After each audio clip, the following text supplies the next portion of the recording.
Xin chào, my name is Björn from the German Chamber of Commerce in Vietnam, short HK. Today we will introduce a somewhat underrated investment location to you. I'm here with my colleague Chang. Hi, and we are now on the new expressway from Hanoi to our destination, Haiphong. You know, Chang, when I first came to Vietnam, Haiphong has been introduced to me as somewhat scrappy. It certainly has a bad reputation. Well, yes, its image is just like Cleveland or Naples, but you know, things change very quickly.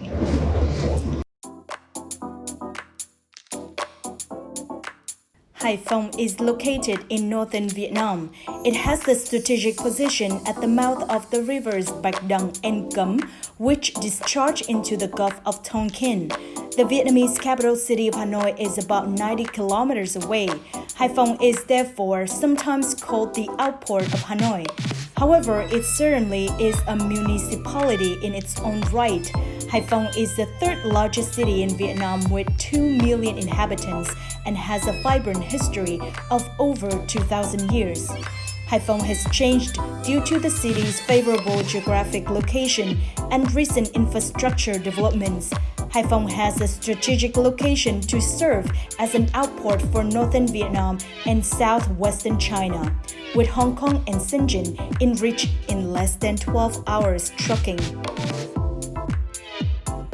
In 2019, the first two key economic zones of Ho Chi Minh City, Đồng Nai, Bà Rịa Vũng Tàu in southern Vietnam and Hanoi, Haiphong, Quảng Ninh were announced.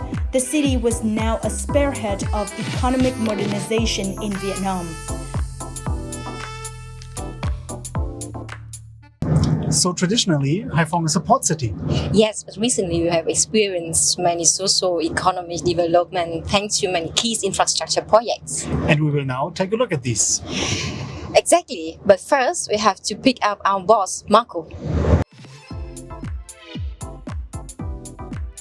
The Hanoi-Haiphong Expressway is a modern 6-lane road meant to relieve the pressure on the old national highway and to speed up transportation time.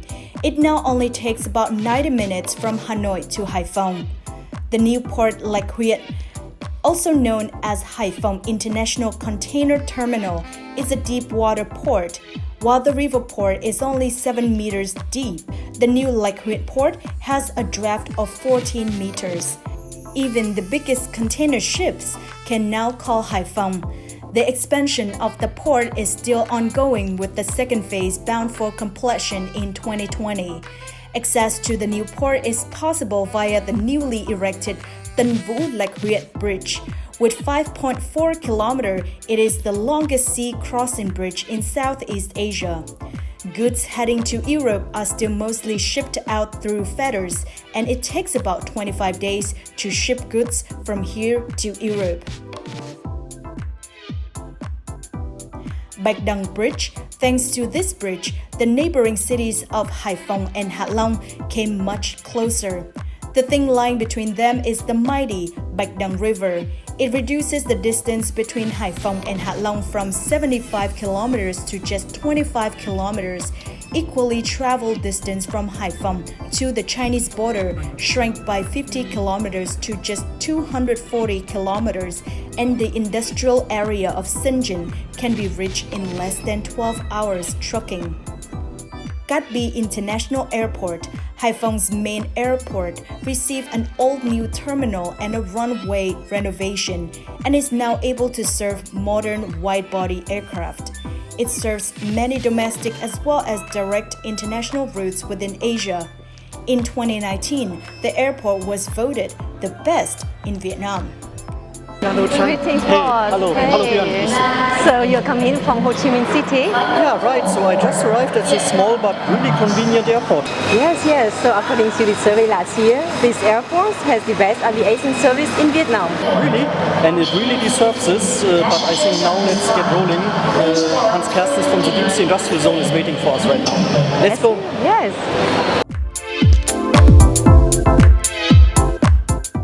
Hey, morning. Good morning. Welcome. Welcome. Hey, nice to meet you. We have now arrived at deep sea industrial zones, which many of the customers within our location analysis services have visited. All of them have returned with a very favorable image. In fact, this is one of the best industrial zones we have in Vietnam. This is why we would like to introduce you to Deep Sea today. Hans, can you please introduce us to your industrial zone here in Haiphong? Sure. Firstly, welcome to Haiphong again. So Deep Sea started in 1997 when the local authorities, together with a Belgian group called Renteport, started our first industrial park here in Haiphong. Over the years, we have acquired in total 5 industrial parks, accounting or amounting to 3,500 hectares. We do not only look after the infrastructure and the utilities in the park, but we also make sure that we provide services to our customers so they can focus on their core business, such as, for instance, helping them to set up with the legal entities when they first come to Vietnam. That sounds very great and promising. So let's have a look at the industry zone now. Sure, and along the way we'll also introduce you to the ready-built factories that we are now offering to customers as well. Sure, that's great. So Hans, who are the investors to your industrial zones and to Haiphong overall? Most investors were Vietnamese, then followed by a wave of Japanese, Korean, and we now see a lot of companies making the jump from China to Vietnam, being Chinese companies, Taiwanese, but also European companies. And we see quite a lot of different sectors in North Vietnam, ranging from chemicals over automotive into electronics. And there are also a few German companies already, right? Well, in Haiphong there are several German companies. There is Seidensticker, there is ZF, there is Tesa, and for us the first German customer we had was Knauf. Producing gypsum boards. They are indeed producing plasterboard, and you can see them just around here.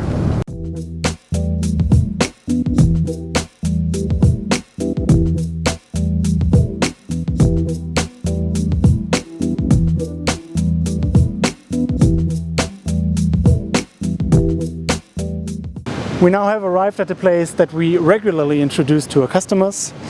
Many of them want a quick entry and do not want to bind too much capital. Hans, what can you offer them here? Well, Björn, in that case, what we offer them is what we call a ready-built factory or a ready-built warehouse, and you see some of those behind us. So Deep Sea has, in that case, prepared the buildings, has prepared all the construction permits and so forth, and the customer just needs to bring in his or her equipment so they can start producing in a very swift manner. And how about the utility services? Do your tenants have to install it by themselves? Well, the way how we organize it, Marco, is that within the fence of the industrial park, we are in charge of developing the electricity grid, the water grid, wastewater, telecom, sewage, drainage, and then we will make sure that in front of every customer's land plot, he can connect directly to our grid. So we try to make it as easy as possible for the tenant to get to his or her utilities. Sounds great. Thank you.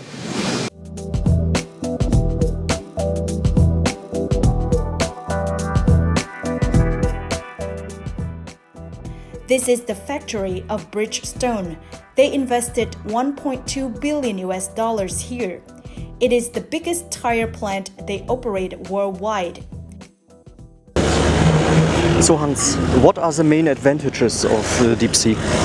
Well, I think if you look besides our location, which is very unique, so being so close to the port and infrastructure, we have the best tax package available in Vietnam, allowing companies to pay less than 5% on average tax on profit in the first 15 years, which is without any conditions for minimum investment nor amount of labor.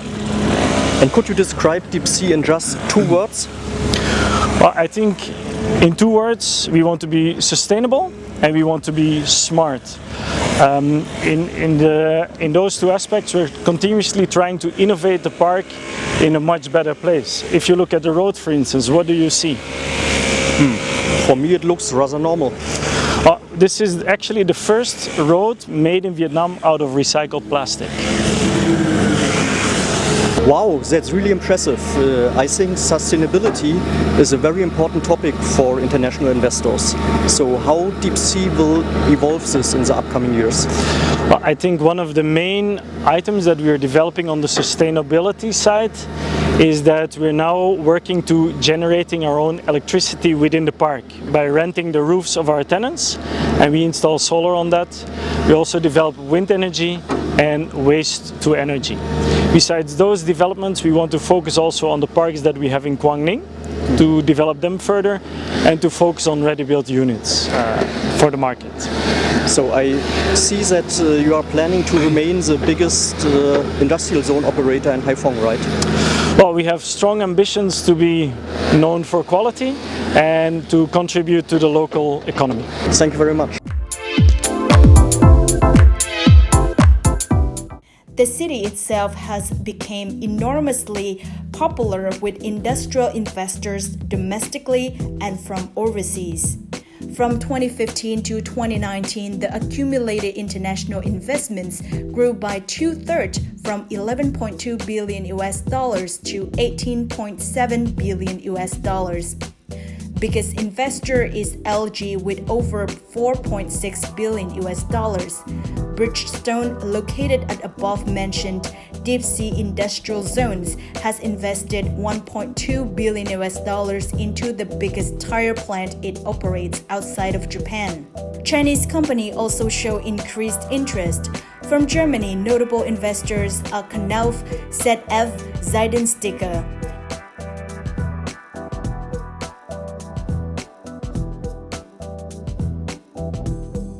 Investors value the port access, the connection to the hinterland, the tax and export incentives, as well as the labor supply.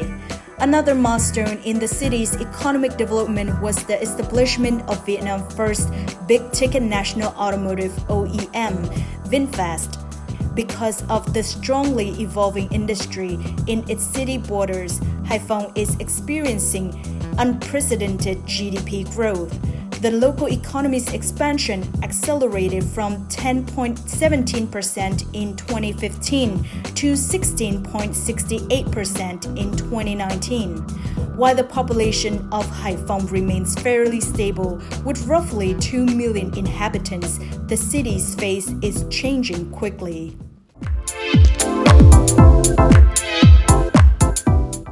While still scrappy in many parts, Haiphong is modernizing. Vingroup has built a huge new township close to the city center with a blocker likening it to a suburban project in Florida. International schools like QSI and hospitals like Vinmec complete the necessary infrastructure for international residents. While the Avani Hotel in the past was kind of the only recommendable place to stay in Haiphong, new hotel projects such as Vinpearl, Mercure, Pullman, JW Marriott, and Hilton are either already completed or slated for operations in the short term.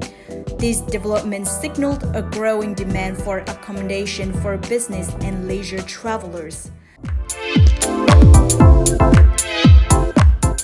While the city is now dashing into the 21st century, it also sports many vestiges of the 20th century. Haiphong has a beautiful old town, and the architecture of French Quarter is still preserved. Halong Bay, Cat Ba Island, as well as the mountains to the north are well suited for quick getaways.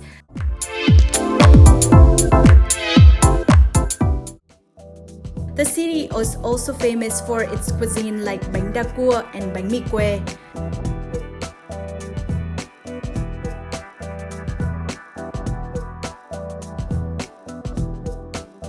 The coming years will bring further modernization of the city's landscape and development of the economy. A key movement will probably be stronger integration and cooperation between Haiphong and its neighboring province of Quang Ninh, of which Halong City is the capital. The Bạch Đằng Bridge is the cornerstone for this development. Deep Sea was a driver for development of modern industrial zones in Haiphong from the 1990s and will hence develop industrial zones in Guangning too. Over the course of the coming years, a huge chunk of Bay Area surrounding Haiphong could be transferred into a sprawling manufacturing complex. Within this vision, Haiphong and Western Guangning Province would be a logistics and industrial hub, while Halong City and Eastern Guangning Province, including famous Halong Bay, would develop into a modern tourism and service center.